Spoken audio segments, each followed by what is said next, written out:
Alhamdulillahirabbil alamin. Hamdan syakirin hamdan mu'minan hamdan yuwafi ni'matahu majidah. Asyhadu an la ilaha illallah wa la syarika lahu wa asyhadu anna Muhammadan abduhu wa rasuluhu la nabiyya ba'dah. Allahumma shalli ala sayyidina Muhammad bi abdillah wa alihi wa sahbihi wa mawala. Rabbi shrah li sadri wa yassir li amri wa hlul 'uqdatam min lisani yafqahu qawli. Amma ba'd. Puji dan syukur kita panjatkan kehadirat Rabbi Allah Subhanahu wa taala yang senantiasa memberikan kepada kita hidayah iman dan hidayah Islam, dan itu adalah satu-satunya barang yang berharga di dunia ini, karena tidak semua Allah memberikan karunia hidayah iman dan hidayah Islam kepada sembarang orang. Dan salah satu buktinya kita adalah salah satu atau mungkin jamaah yang diberikan hidayah itu. Buktinya adalah kita bisa melaksanakan salah satu kewajiban dari Allah, yaitu ibadah berjamaah, dan insyaallah akan dilanjutkan dengan majelis ini. Salawat dan salam semoga limpahkan kepada junjungan kita Habibana wa Rasulana Sayyidina Muhammad Rasulullah SAW. Allahumma sholli ala sayyidina Muhammad wa ala ali sayyidina Muhammad. Hadirin kaum muslimin rahimakumullah, sesuai dengan jadwal hari ini adalah fikih ibadah, dan sesuai dengan pesanan kemarin jamaah kalau tak salah melanjutkan fikih sholat sunnah ya. Jadi saya sebetulnya entah mulai dari mana nih. Yang jelas sholat itu ada dua, ada sholat yang wajib, ada sholat yang sunnah, kan begitu. Sunnah itu jenisnya banyak. Kalau kita kumpulkan semuanya ada 24 jenis sholat sunnah. Sholat sunnah kalau menurut waktu itu terbagi dua. Kalau menurut waktu ya, yang pertama adalah sholat sunnah mutlak. Yang kedua sholat sunnah muqayyad, kalau secara ukuran waktu. Karena ada waktu-waktu yang nggak boleh, bahkan haram kita melaksanakan sholat. Salah satunya adalah sholat mutlak. Sholat mutlak itu bisa kapan saja, gitu ya. Tapi ada 3 waktu yang tidak boleh, bahkan hukumnya makruh li tahrim, bisa jadi dosa justru. Waktu yang pertama itu adalah waktu ketika matahari terbit sampai seukuran 1 tombak. Itu haram melakukan sholat mutlak. Yang kedua yaitu waktu ketika matahari tepat 90 derajat, gitu ya. Kalau tepat di atas kita tuh 90 derajat atau 180 derajat? 90 ya. Tepat 90 derajat di atas kepala kita sampai menjelang azan zuhur. Karena kalau azan zuhur itu ketika tergelincir matahari, bukan pas di kepala kita. Karena sholat itu berdasarkan perjalanan matahari. Aqimis sholat tali dulu kisyamsi, kan gitu ya. Kerjakanlah sholat berdasarkan peredaran matahari. Kalau puasa itu, puasa haji itu berdasarkan peredaran bulan, beda ya. Nah, karena berdasarkan peredaran matahari, maka memang di sini waktu-waktu yang haram ya sesuai dengan ukuran matahari. Mungkin diharamkannya kita sholat itu antara awal mulai 90 derajatnya matahari sampai menjelang azan zuhur, kira-kira berapa menit? Kira-kira mungkin 5 sampai 10 menit. Itu yang diharamkan, nggak boleh sama sekali sholat, gitu ya. Maksudnya sholat mutlak. Yang ketiga adalah waktu ketika matahari mau terbenam sampai jelang azan maghrib. itu waktu-waktu yang tidak boleh sholat, terutama sholat mutlak. Nah sekarang masalahnya, apa itu sholat mutlak, apa itu sholat muqayyad? Sholat mutlak itu adalah sholat yang tidak dibatasi oleh kejadian, oleh sebab, dan oleh peristiwa. Itu sholat mutlak. Jadi kapan saja bisa. Mau dari apa? Yang penting di luar 3 waktu tadi lah, terserah mau kapan. Niatnya adalah usolli sunnatan lillahi ta'ala. Dah segitu aja. Niat sholat mutlak. Ya. Ada sebagian ulama yang mengatakan salah satu sholat mutlak adalah sholat istikharah, salah satunya. Karena apa? Karena sholat istikharah itu penyebabnya atau peristiwanya di akhir, bukan di awal. Ini sebagian ulama ya. Ketika Bapak Ibu istikharah, baru silahkan berdoa meminta pilihan, gitu maksudnya. Yang kedua sholat hajat. Sholat hajat juga ini termasuk sholat mutlak, termasuk bukan termasuk sholat mutlak, hampir sama dengan sholat mutlak, itu maksudnya. Bukan anggota sholat mutlak, bukan. Karena sholat mutlak, sunat mutlak itu berdiri sendiri.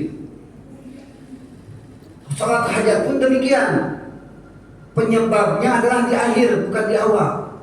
Ketika Bapak Ibu mau sholat hajat, itu permintaan. Sholat hajat itu kan minta sesuatu kan sama Allah. Permintaan bukan sebelum sholat, tapi setelah sholat. Nah, peristiwa atau dasar sholat hajat itu setelah sholat, bukan sebelum sholat. Yang lain lagi ada, yaitu sholat tasbih. Ini juga termasuk hampir sama dengan sholat mutlak. Walaupun itu pendapat sebagian ulama, sebagian yang lain tidak demikian. Saya hanya menjelaskan saja. Sholat tasbih itu dalam kalangan ulama mazhab Imam Syafi'i, kalau bisa tiap hari. Nanti dalam Fathul Mu'in saya lupa lagi halaman berapa, nanti kita bahas. Kalau penasaran gitu ya. Itu kalau tidak bisa, kalau bisa tiap hari. Kalau tak bisa tiap hari, seminggu sekali. Kalau tak bisa seminggu sekali, sebulan sekali. Kalau tak bisa sebulan sekali, setahun sekali. Kalau tak bisa pun, ya seumur hidup pernah sekali lah. Gitu. Jumlah rakaat sholat tasbih itu semuanya ada 4 rakaat. Kalau malam boleh 2-2, kalau siang itu sekaligus 4 rakaat, 1 salam. Kalau malam 2 salam, kalau siang 1 salam, berarti 4 rakaat. Pernah saya mama bertanya sama hadirin, pernah sholat tasbih? Pernah ya, itu sholat sunat terlama gitu ya. Ya hampir 1 jam lah sholat itu ya. Kenapa? Setengah jam ya. Ada yang lebih lama lagi, yaitu sholat istisqa, sholat meminta hujan. Itu rakaat pertama Al-Baqarah 1 sampai 100. Rakaat kedua Ali Imran 1 sampai 80. Gitu ya. Karena istisqa itu hampir sama dengan Idul Adha, Idul Fitri, sholat Id Al-Adha atau Id Al-Fitri gitu ya. Ini sholat mutlak. Jadi ada 3 hari yang tidak boleh sholat. Nah gitu ya. Kalau muqayyad itu adalah dilandasi oleh alasan, penyebab, peristiwa. Banyak nih. Ada total 24 lebih jenis sholat sunnah. Saya akan urutkan 10 besar saja sesuai dengan peringkat daripada yang tertulis dalam kitab Fathul Mu'in halaman 268, halaman 270. Jadi peringkat di sini maksudnya keutamaannya ya. Saya mau tanya sama hadirin, kira-kira sholat sunat yang paling utama apa? Menurut hadirin? Qobliyah apa? Qobliyah subuh ya. Itu peringkat 6 itu. Gitu ya. Jadi ada susunan sholat sunat yang terbaik gitu ya. Jadi kalau boleh dikiaskan atau dianalogikan, sholat sunat itu kalau di makanan itu lauk pauknya.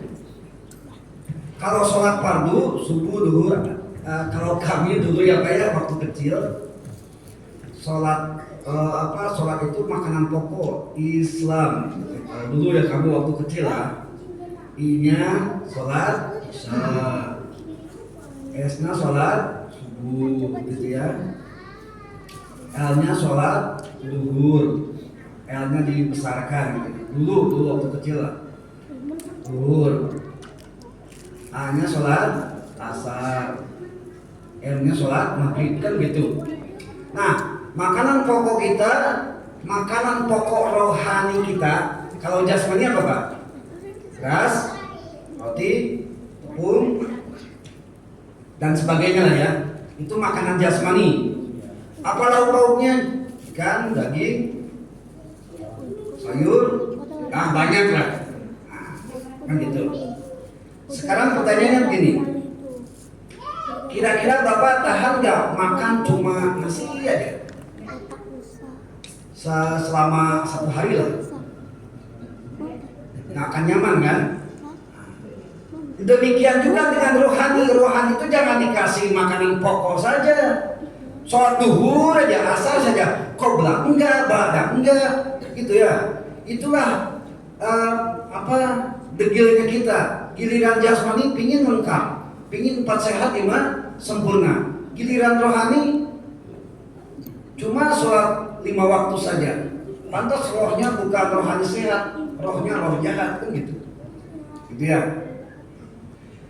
Jadi kalau diibaratkan seperti demikian. Nah, nutrisi, vitamin, segala macam makanan pelengkap atau lauk pauk daripada sholat 5 waktu itu berdasarkan urutan menurut Imam Musannif dalam kitab Fathul Mu'in 270. Saya sengaja meranking ini, bukan karangan saya, karena memang diurutkan oleh pengarang kitab ini. Waqala fihi aidan Abdul Naqli, dan berkata Imam Musannif bahwa keutamaan sholat sunnah, gitu ya, nafli itu sunnah. Kalau sholat sunnah artinya nawafil. Supaya tahu ya, an-naflu itu artinya sholat sunnah. Kalau an-nawafil, nah itu sholat sunnah. Itu yang bedakan. Kata Imam Musannif, peringkat sholat sunnah itu yang pertama, yang paling berdasarkan paling besar pahalanya dan keutamanya ya. Yang pertama adalah Idul Akbar. Id Akbar itu kapan? Waktu semalam kemarin kita melaksanakannya, yaitu sholat Idul Adha. Itu urutan pertama. Fa'asgor dan Idul Fitri. Mungkin bapak-bapak bertanya, kenapa Idul Fitri kedua daripada Idul Adha? Idul Adha, ulama jumhur semua mayoritas itu mengatakan bahwa itu sholat terbesar. Makanya disebut Idul Akbar. Kenapa?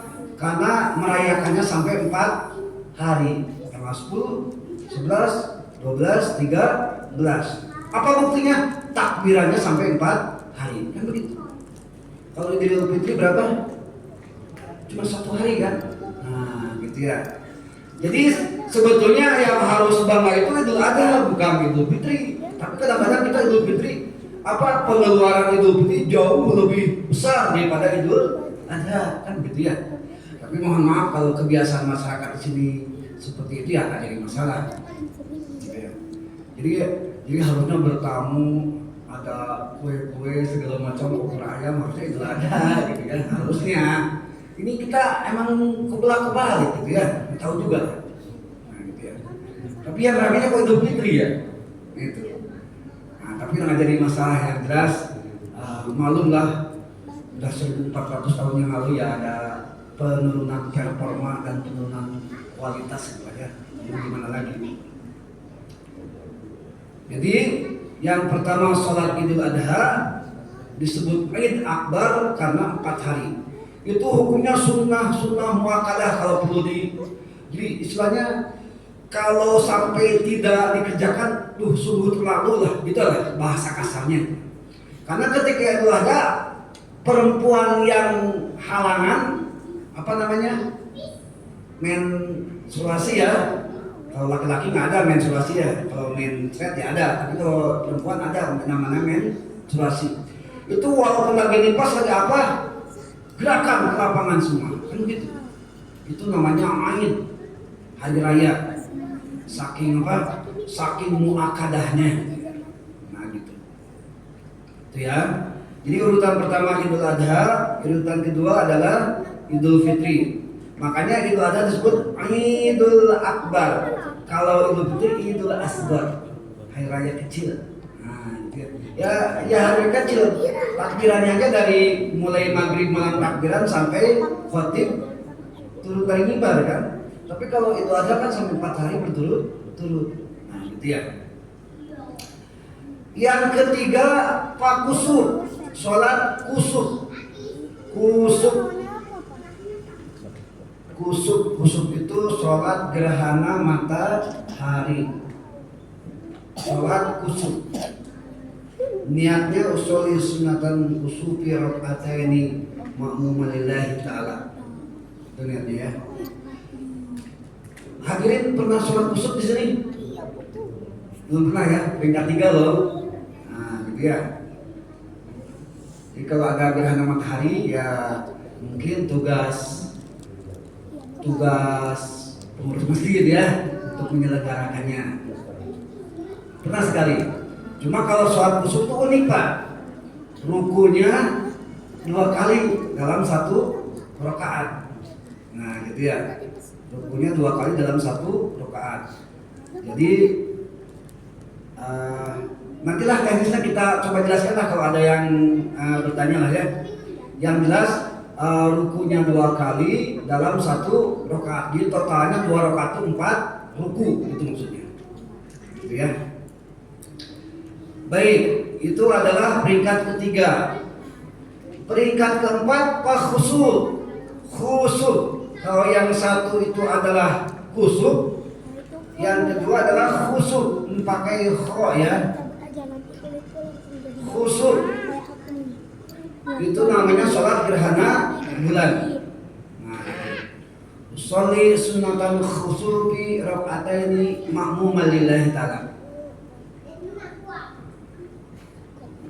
Dan sholat khusyuk pasti diselenggarakan malam hari, pasti nggak mungkin siang hari karena gerhana bulan. Hadirin pernah sholat khusyuk? Belum. Mesin ini Pak Haji udah berapa tahun? Udah pernah gerhana nih Tanjung Pinang? Nah, jadi evaluasi lah buat kita ya. Peringkat pertama, peringkat 4 besar masa belum pernah melaksanakannya. Nah, gitu ya. Khusyuk dan khusyuk. Ulang lagi, peringkat 1 adalah Idul Adha, peringkat 2 Idul Fitri, peringkat 3 itu khusyuk, peringkat 4 adalah khusyuk. Peringkat 5 adalah sholat istisqa. Sholat ketika kita kena musibah karena kekurangan air, gitu ya, atau musim kemarau yang berkepanjangan. Nah gitu. Maka disunahkan, bahkan hukumnya sunnah muakkadah untuk melaksanakan sunat istisqa. Nah gitu. Kelima ini Idul Adha, Idul Fitri, khusyuk dan istisqa itu 5-5-nya ada khutbahnya. Gitu ya. Makanya saking besar pahalanya itu ada khutbahnya. Ada khutbah istisqa, ada khutbah kusuf, ada khutbah khusus. Nah, gitu. Bagaimana kalau sendiri? Boleh, silakan. Gitu ya, tak jadi masalah. Tapi lebih utama adalah dilaksanakan secara berjamaah. Yang selanjutnya pawitru dan sholat witir. Peringkat berapa tuh? 6. Sholat witir. Sholat witir itu dikerjakan biasanya pada malam hari atau pada malam. Karena kenapa sholat witir peringkat ke-6? Karena sholat witir itu khusus diwajibkan kepada Rasulullah Shallallahu Alaihi Wasallam. Yang diwajibkan kepada Nabi itu sholat tahajud, yang kedua sholat witir. Itu wajib tuh. Nabi tak boleh tidak, tapi kepada umatnya tidak. Bagaimana setelah sholat witir? Bagaimana kapan waktunya witir? Yang pertama, kalau bapak ibu ada kemungkinan peluang sholat tahajud, silahkan sholat witir setelah sholat tahajud, gitu ya. Kalau ada peluang. Yang kedua, kalau kemungkinan nih naga-naganya nggak bisa tahajud nih, sholat witir setelah sholat ba'da isya. Nah gitu ya. Kalau masih tak sempat, nih para ulama ngasih ngasih resep. Kalau tak sempat, usahakan sholat ba'da isya itu rakaat pertama membaca, rakaat pertama dan kedua membaca akhir surat Al-Baqarah. Rakaat pertama lillahi ma fis samawati sampai sebelum la yukallifullahu itu apa ya, saya lupa lagi. Itu rakaat pertama. Yang kedua baru la yukallifullahu nafsan illa wus'aha. Jadi 2 rakaat dalam satu surah akhir daripada Al-Baqarah. Jadi susunannya seperti itu ya Pak ya. Bapak sholat witir bagusnya itu setelah sholat tahajud. Kalau kira-kira tahajud tak memungkinkan, sholat witir setelah sholat ba'da isya. Kalau sholat ba'da isya misalnya kamu mungkin jago juga, silahkan sholat ba'da isya baca rakaat pertama dan kedua akhir surat Al-Baqarah. Nah, begitu. Yang selanjutnya yang berapa sekarang? Tingkat berapa? Ketujuh ya. Oh ternyata parok ata fajrin. Nah Pak Haji, berarti sholat qobliyah subuh itu yang ketujuh tingkatnya. Gitu ya. Rasulullah pernah mengatakan bahwa pahala sholat subuh lebih baik daripada dunia dan isinya. Bayangkan Pak ya, peringkat 7 itu lebih baik dunia dan isinya. Selama ini kan kita cari-cari dunia ya Pak ya, kehormatan, kekayaan. Kira-kira jumlah dunia dan isinya berapa triliun Pak? Berapa kuadron? Kan gitu ya. Nggak tahu kita kan? Nah itu 1 kali sholat qobliyah subuh itu jauh lebih berharga daripada dunia dan isinya. Kalau sunat qobliyah subuhnya benar kan begitu? Gitu ya. Nah sekarang yang saya akan bahas adalah bagaimana cara supaya sholat sunnah kita itu sesuai dengan apa yang disampaikan oleh Allah dan Rasulnya. Jadi fikih sholat sunnah itu salah satu tujuannya itu. Salah satu tujuannya. Karena apa? Karena tidak jauh berbeda ketentuan sholat sunnah ataupun sholat fardu. Kita 10 besar aja lah ya, karena semuanya ada 24. Yang ke-8 adalah fabaqiyatin ar-rawatib, sholat sunat rawatib. Ya, sholat sunat rawatib itu ada 2 bagian. Ada muakkadah, ada ghair muakkadah. Kalau muakkadah tolong diperhatikan ya Pak ya. Kalau muakkadah pertama 2 rakaat sebelum subuh. Yang kedua 2 rakaat atau 4 rakaat sebelum zuhur.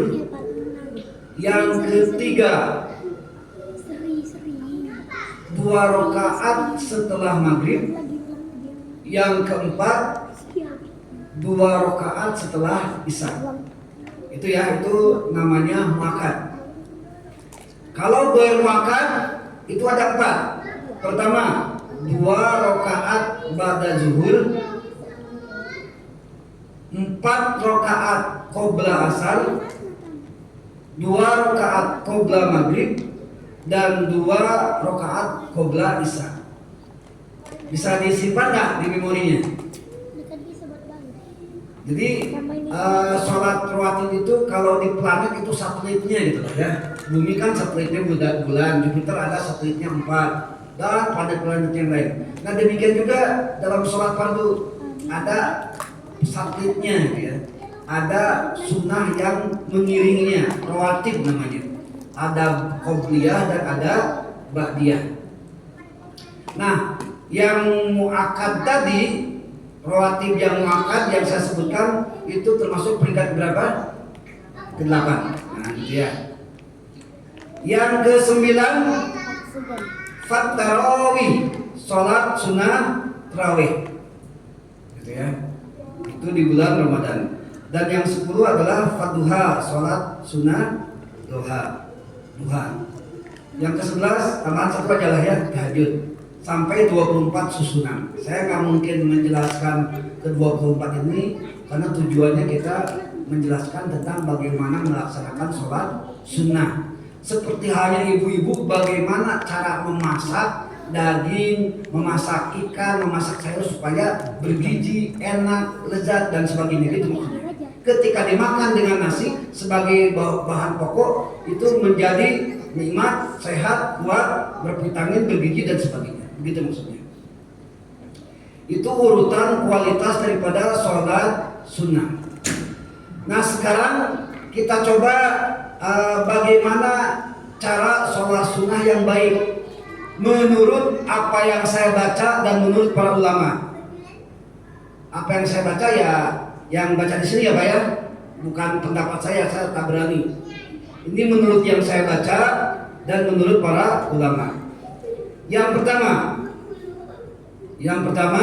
jelas dalam sholat sunnah aturannya sama dengan sholat wajib, yaitu apa Pak? Harus ada niat. Kalau niat di sholat fardu itu ada 3 komponen. Komponen pertama adalah qasdu. Komponen kedua ta'yin. Dan komponen ketiga adalah imaman atau ma'muman. Terutama khusus buat sholat Jumat dan sholat i'adah. Kalau sholat biasa tak masalah. Nah kalau sunat 2 saja cukup. Yang pertama qasdu, yang kedua ta'yin. Qasdunya adalah usolli, gitu ya. Dan ta'yinnya adalah sholat sunat apa nih? Usolli sunat duha, usolli sunat tahajud, usolli sunat witri, gitu. Itu yang pertama. Sudah dilaksanakan Pak niatnya? Sudah ya. Apa itu niat? Niat definisinya adalah qasdu syai'in muktaronan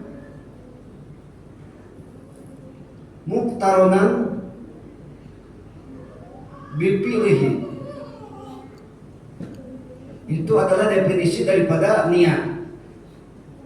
Bermaksud sesuatu diiringi dengan mengerjakannya. Muktaronan itu berbarengan artinya ya, mengiringi. Awal sholat apa Pak? Awal sholat apa? Takbir, ya. Definisi sholat adalah aqwalun wa af'alun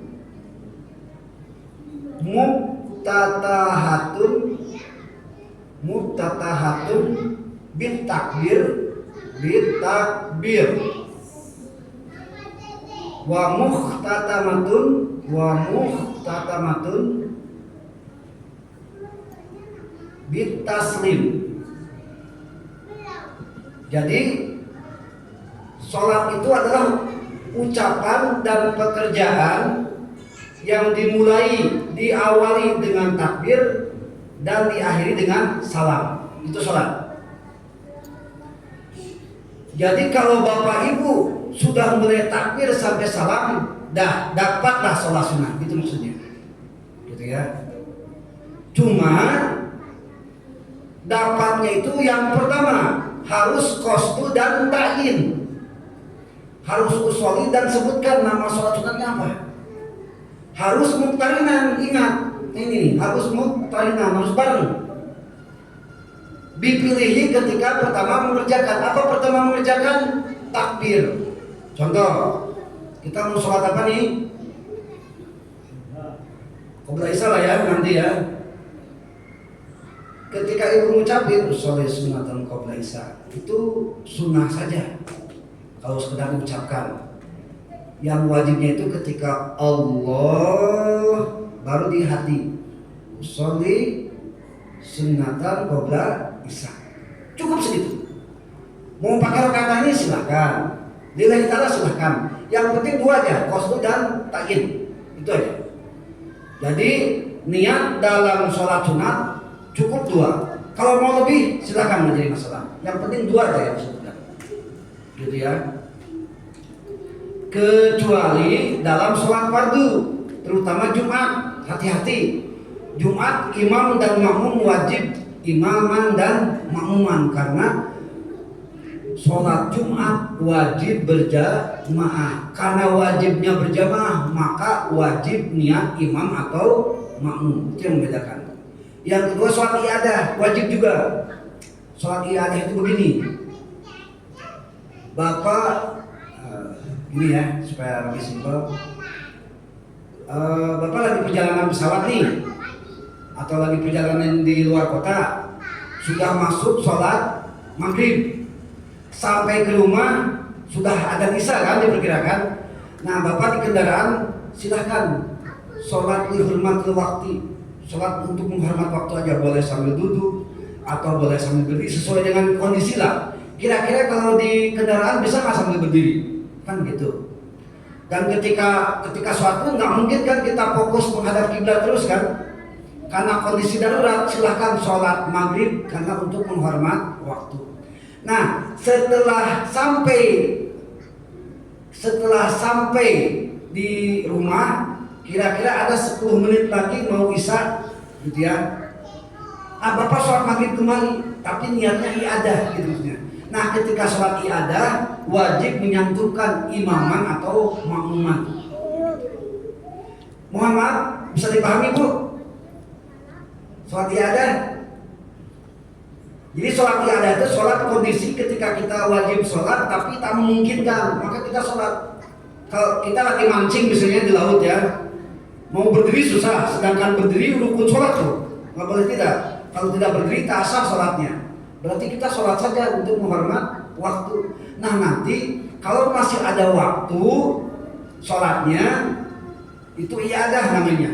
Tapi kalau waktunya ada lewat, bukan iadah, namanya qada. Beda ya. Nah, gitu. Ya silakan Pak Imam. Jadi Iadah. Kita sendiri sholat ini bukan berjamaah. Jadi apakah kita juga baca imaman atau makmuman? Karena kita sendiri. Nah, gitu. Berarti kalau sendiri nggak usah makmuman imaman, berarti usolli fardhu maghribi salah rakaatin i'adatin lillahi ta'ala. Aja segitu. Karena nggak sebagai imam, nggak sebagai makmum, berarti munfarid sendirian. Begitu. Ini kalau mau berjamaah, kebetulan yang mancing 5 orang, 5-5-nya berjamaah. Nah wajib mengatakan imaman dan makmuman begitu. Karena wajibnya kalau iadah itu memang ketentuan, selain sholat Jumat juga sholat iadah wajib mencantumkan imaman dan makmuman. Jadi untuk yang pertama kita sudah memenuhi syarat insyaallah qasdu dan ta'yin. Ketika sholat sunat dilaksanakan ya insyaallah ya. Nah, berarti tahap pertama kita sudah mulai berkualitas sholatnya. Itu baru niat loh. Kalau ibu takbir di hati kosong, mohon maaf udah kasar sholatnya. Ulang lagi lah. Nanti ya. Jadi ketika takbir Allah, yang pertama yang wajib itu takbiratul ihram dengan ucapan Allahu Akbar. Ya, syarat takbiratul ihram ada 10. Allahu, jangan Allahu. Besar ya. Akbar. Boleh. Jadi gini, kemarin ada yang mengeluh katanya ada yang pakai qalqalah. Kalau akbar dengan akbar itu beda. Kalau akbar kaf yang bersukun itu namanya hamsun, hamas. Ya. Tapi kalau pakai qaf akbar itu namanya qalqalah. Yang salah itu qalqalah. Akbar itu salah. Tapi kalau akbar itu pas. Gitu maksudnya. Jangan sampai mengucapkan Allahu Akbar seperti begini. Nah, Allahu Akbar, nggak ada tasjidnya. Hati-hati harus ada tasjid. Allah.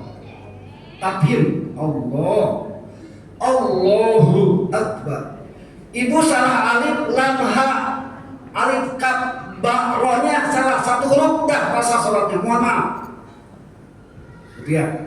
Dan minimal harus terdengar oleh diri sendiri. Gitu ya. Minimal harus terdengar oleh diri sendiri. Kalimatnya. Coba berapa kalimat takbir ada berapa huruf? Alif, lam, ha, alif, kaf, ba, ro. 1, 2, 3, 4, 5, 6, 7, 8. Sudah dipastikan 8-nya terucap, Bu? Kalau sudah dipastikan sah. Ini gitu. Tapi kalau belum bisa dipastikan ini terucap, tak sah, mohon maaf.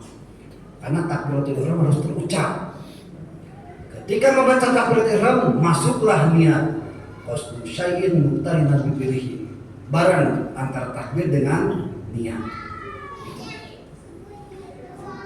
Jadi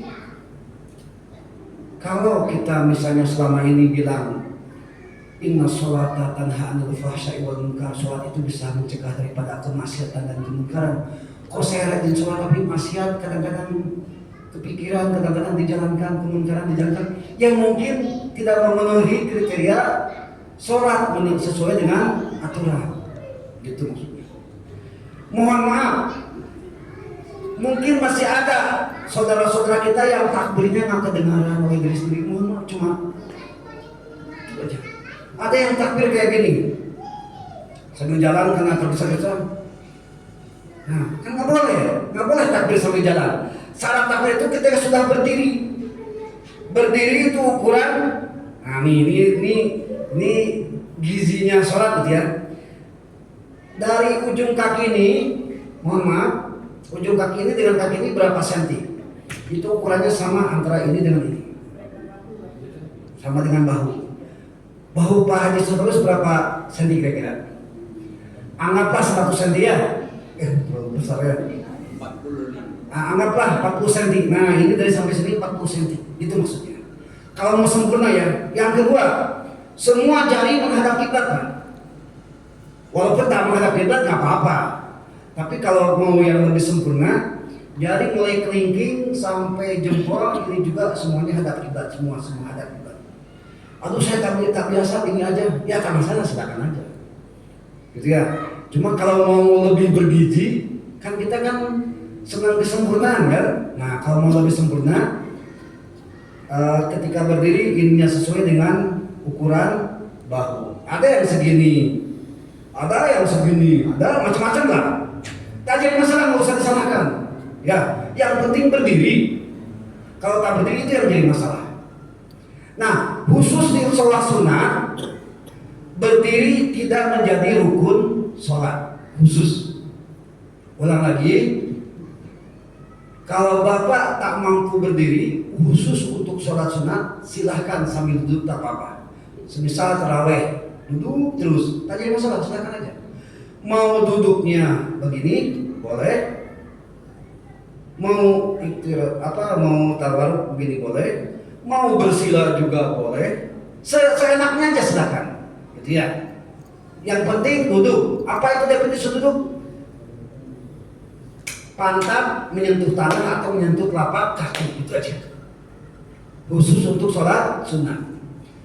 Kalau sholat wajib, nah ini mumpung ada opung nih, mohon maaf ya opung bukan bermaksud menasihati kita watawassaw bil haq watawassaw bis sabr. Kalau opung kuat ketika baca Al-Fatihah, bagusnya berdiri dulu punya. Contoh nih ya, syarat takbir itu harus berdiri. Allahu Akbar. Ini khusus sholat fardu ya. Kalau sunnah tak masalah. Allahu Akbar. Kira-kira dari Allahu Akbar ke waladzurin berapa menit, berapa detik kemarin? Bung, kira-kira kuat nggak berdiri 20 detik, Bung? Kalau tak kuat ya tak usah, gitu ya. Tapi kalau kira-kira kuat 20 detik setelah imam waladzurin, nah silahkan duduk tak apa-apa. Nah gitu. Karena apa? Pertama, syarat takbiratul ihram harus berdiri. Yang kedua, syarat membaca Al-Fatihah juga harus berdiri, itu misalnya.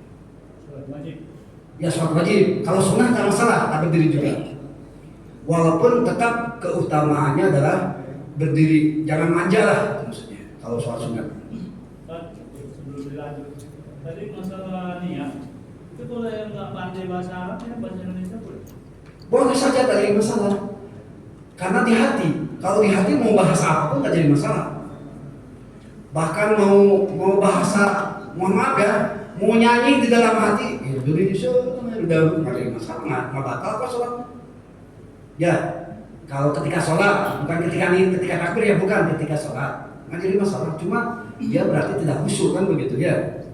Jadi khusus untuk niat itu ketika takbir. Kenapa harus ketika takbir? Karena muqtarinan dipilih. Kenapa muqtarinan dipilih? Karena muftatahatun bitakbir, karena sholat diawali dengan takbir. Itu kesimpulannya ya. Ustaz, Ya silakan Pak Rwe. tadi kan kita masalah takbir Ustaz. Takbir. Takbir kan. Kalau takbirnya itu tak betul, sebutannya kan seharusnya kan akbar, mahmus kan, berdiri. Hamsun, hamas namanya. Hamas kan. Tapi dia qalqalahkan akbar kan banyak ada gitu Ustaz. Apakah sholatnya itu sah atau tidak? Kalau qalqalah jelas tak sah. Sah kan? Karena jadi bahasanya gini. Allahu Akbar kan gini kan? Ada mahmus, hamas. Itu artinya Allah adalah kuburan besar. Kan jauh mananya. Akbar itu kan kuburan artinya. Jadi rata-rata banyak Ustaz, dia dikolkolahkan dia akbar. Jadi gini, apakah wajib misalnya Pak Imam dikasih tahu tak Pak Ustaz? Misalnya tak tahu, lupa kan? Sebelum sholat, Pak Imam takbir tak betul sikit, dia mahmus, dia kolkolah, dia hamas kan? Karena banyak tuh, dia tak paham tuh, mungkin cakap bikin dia ngajinya tak sampai kata. Dia baca yang ini punya, Latin punya. Jadi dia tak paham tuh yang ada sebutannya tuh. Masjid kita atau masjid orang lain? Nah, mesti kita. Masjid kita ya.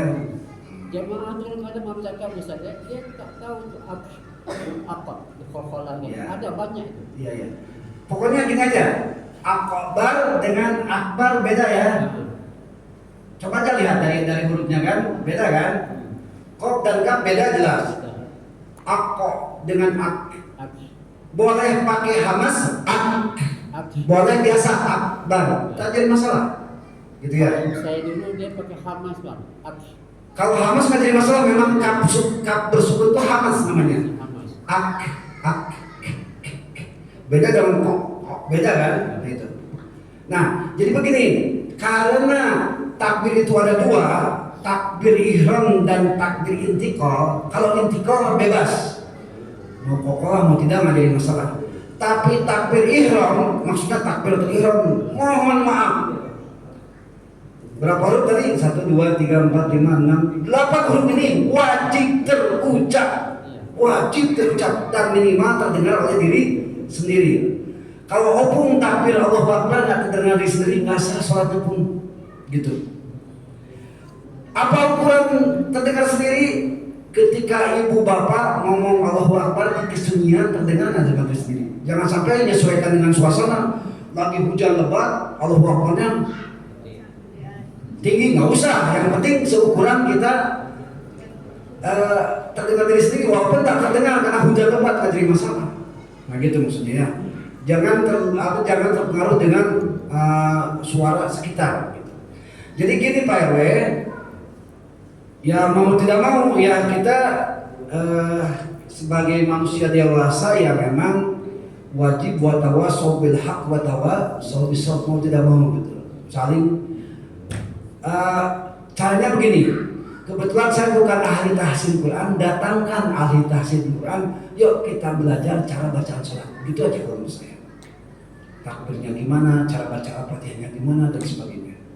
Kan lebih baik orang yang independen lah yang menilai, orang yang tahsinul Quran, yang bisa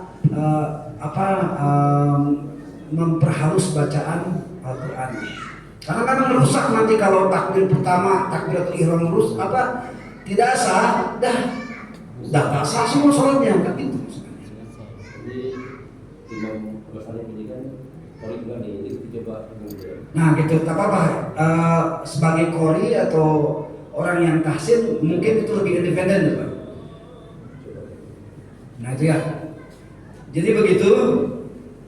Akbar dengan akbar itu berbeda jauh maknanya. Kalau Allahu Akbar, Allah Maha Besar. Kalau akbar pakai qaf itu jangan-jangan Allah yang kuburannya gede. Berarti kalau Allah yang kuburannya gede berarti masa iya kan ya Allah ya Rabbi. Pokoknya jangan coba-coba lah ya. Nah itulah selama ini mungkin sholat kita tidak berkualitas karena gara-gara itu nggak kebayang nanti di akhirat dibuka lembaran prestasi ibadah sholat kita kosong semua, dan takbir aja udah bermasalah, dari niat aja udah bermasalah, dari Al-Fatihah saja udah bermasalah. Kenapa? Ya karena nggak ngaji. Kalau bapak ngaji ini udah ada usaha, Allah menghargai. Ini sudah tak fasih, tak tahu ilmu sholat, tak mau ngaji, itu yang jadi masalah nanti. Mohon maaf betul. Kalau kita kan dalam upaya untuk meningkatkan kualitas dan kuantitas ibadah ya. Allah tidak melihat berhasilnya, tapi Allah melihat usahanya. Nah gitu. Semua orang bisa usaha, tapi tidak semua orang itu bisa berhasil. Kan begitu. Jadi kita alhamdulillah kita ditakdirkan oleh Allah untuk bisa berusaha meningkatkan kualitas ibadah kita, kan begitu. Adapun nanti di akhirat tuh merah semua nih rapor sholatnya. Ya Allah kalau kita berusaha, Allah Maha Rahman, Maha Rahim, Allah Maha Pengasih, Maha Penyayang. Nggak mungkin sekejam itu, kan begitu. Tapi ketika rapor kita merah semua sholatnya, pas ditanya dia tak ngaji, tak mau belajar, nah itu yang jadi masalah. Kena double tuh. Udah tak ngaji, parah juga sholatnya. Gitu ya. Jadi begini hadirin, jadi tetap kita memang wajib ikhtiar, tapi kita tidak wajib berhasil, kan begitu. Jadi nanti insya Allah, kenapa saya berbicara akhirat terus? Saya lihat depan saya, termasuk saya mungkin nggak akan lama lagi ya, 10-20 tahun lagi ya. Saya yakin lah, nggak ada yang sampai 100 lah, saya yakin. Nah itu, mohon maaf kalau lihat usia Nabi berapa Bu? 63. Pak Haji berapa? Udah bonusnya udah terlalu banyak tuh. Kalau lihat usia Nabi ya, Kalau Bapak Ibu yang sekarang usianya 61 tahun, 11 bulan, 3 minggu, hati-hati kan seminggu lagi kan kontrak habis kan gitu. Gitu maksud saya. Jadi mudah-mudahan kita diberi rezeki oleh Allah supaya tetap bisa ikhtiar, bisa berusaha untuk meningkatkan kualitas ibadah kita. Adapun kita nanti rapotnya jelek atau apa, itu tak masalah karena kita udah berusaha. Saya aja sebagai guru Pak, lihat anak walaupun misalnya bodoh, tapi dia usaha mengerjakan tugas walaupun salah semua, kita hargai kan. Justru yang lebih parah kalau anaknya degil, tak mau mengerjakan tugas, kita kesel kan, itu maksudnya. Kita aja seperti itu manusia, apalagi Allah Maha Rahman dan Maha Rahim, Maha Pengasih dan Maha Penyayang, tak mungkin seperti itu. Jadi suatu saat nanti saya, Pak RW, Pak Imam, Pak Haji ya, dites sama orang yang tas Quran, masih tetap belepotan ya, kita kan udah berusaha ya, mau gimana lagi. Nah itu aja udah, memang ukuran kemampuan kita begitu. Yang penting usahanya, itu aja. Itu ya Pak Imam ya, mudah-mudahan kita tidak menjadi, terutama ya Pak RW tadi yang bertanya ya, mudah-mudahan kita tidak merasa rendah diri lah, tetap percaya diri bahwa kita bisa bisa sebagai imam, bisa sebagai pemimpin sholat, apalagi sebagai pemimpin umat, apalagi Pak RW sebagai pemimpin masyarakat. Karena idealnya begitu Pak RW, pemimpin umat itu harusnya juga pemimpin dalam sholat dan sebagai pemimpin masyarakat. Itu idealnya seperti itu.